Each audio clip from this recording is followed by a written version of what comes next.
Hey there, friends.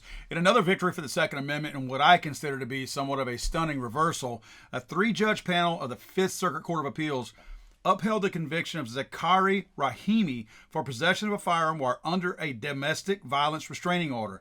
After Bruen, however, the panel withdrew its opinion and requested more briefing. Yesterday, the panel unanimously reversed and vacated Rahimi's conviction, ruling that the law banning possession of a firearm under a domestic violence restraining order fails the Bruen test. The panel ruled that the government fails to demonstrate that 922G8's restriction of the Second Amendment right fits within our nation's historical tradition of firearm regulation. This was interesting to me because this is something that's been argued time and time again. They continue to bring up the quote boyfriend loophole and a number of other things like that try to make you work from here, like from your feels, as far as how you feel about jeopardizing somebody else's Second Amendment rights. The anti-gun left has never been shy about trying to work towards emotion to get you to do something that is not right. And this is one of those things. It feels good, not to me, obviously, that's why I use the quotes, but it feels good to say that anyone under some type of issue that might be an allegation towards abuse or some kind of domestic violence or whatever, that, oh, it makes perfect sense that you should not be allowed to have a firearm, right? It's not up to them to allow somebody to have a firearm when they have not been convicted of something.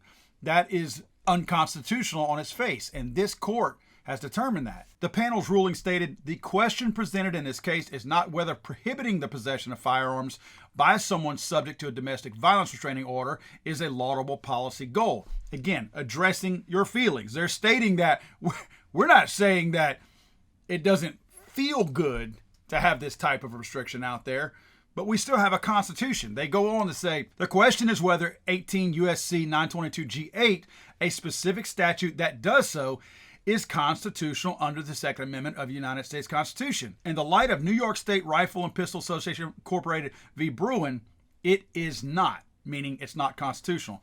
We previously concluded that the societal benefits of 922G8 outweighed its burden on Rahimi's Second Amendment rights, but Bruen forecloses any such analysis in favor of a historical and logical inquiry into the scope of allowable burden on the Second Amendment right. And here's the kicker.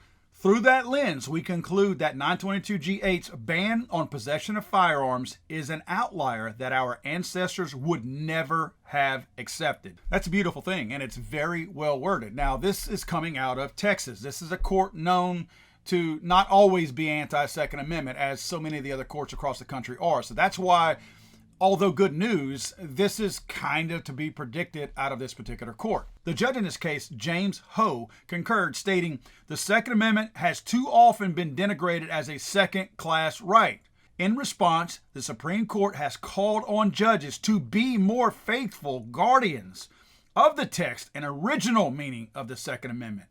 Our court today dutifully follows the framework recently set forth in New York State Rifle. Now, this is a judge that understands the Constitution and is obviously not worried about fundraising, or at least he's not worried about fundraising negative effects if he does not side with some of the left-leaning anti-gun people. This next paragraph is probably one of the most telling and echoes what I've been saying all along about do your job and lock up criminals and quit trying to pass additional laws to somehow infringe on legal law-abiding gun owners and worry about the criminals instead. Quit worrying about me. Check this out. The judge stated, our founders understood that those who commit or threaten violence against innocent law-abiding citizens may be arrested, convicted, and incarcerated. They knew that arrest and incarceration naturally entails the loss of a wide range of liberties, including the loss of access to arms. What he's saying is, why are we passing a law about a person who is allegedly dangerous whenever if this person was truly a danger, you should be locking this person up, not passing additional laws because you let him fall through the cracks or you wouldn't keep this guy in jail or in prison. You let him out and you're trying to pass an additional law that just does nothing but infringe on everybody else. And oh, you might get this guy caught up in those same infringements. How about you lock the guy up if he's a true threat? If he's not a threat, leave him out and he should have his gun rights restored to him. He should never have those rights taken from him because of an allegation, no conviction whatsoever. That's unconstitutional and it's simply not right. To that point, Look at this guy's record. Between December 2020 and January 2021, Rahimi was involved in 5 shootings in and around Arlington. On December 1st, after selling narcotics to an individual, he fired multiple shots into that individual's residence. The following day, Rahimi was involved in a car accident. He exited his vehicle, shot at the other driver, and fled the scene. He returned to the scene in a different vehicle and shot at another driver's car. On December 22nd, Rahimi shot at a constable's vehicle. On January 7th, Rahimi fired multiple shots in the air after his friend's credit card was declined at a Whataburger restaurant. And you people continue, I'm talking about the court system, you continually let these people out, have no bail, let them out because, oh, you feel sorry for them. Run them through the court system, and if you find that he's not a threat, then let him out and let him have his rights back. But based on this type of track record, clearly you have him time and time again, but you continually let him out.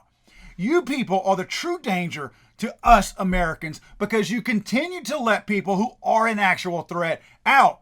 And you focus on people like us who are not a threat to try to minimize our access to firearms in some kind of weird way just based on allegations. I'd like to point out how super easy it is to get some kind of a restraining order or any type of order like that under these circumstances that would ordinarily take somebody's Second Amendment rights away from them. That's why these laws are so intrusive and unconstitutional. I'm sorry, I thought this was America.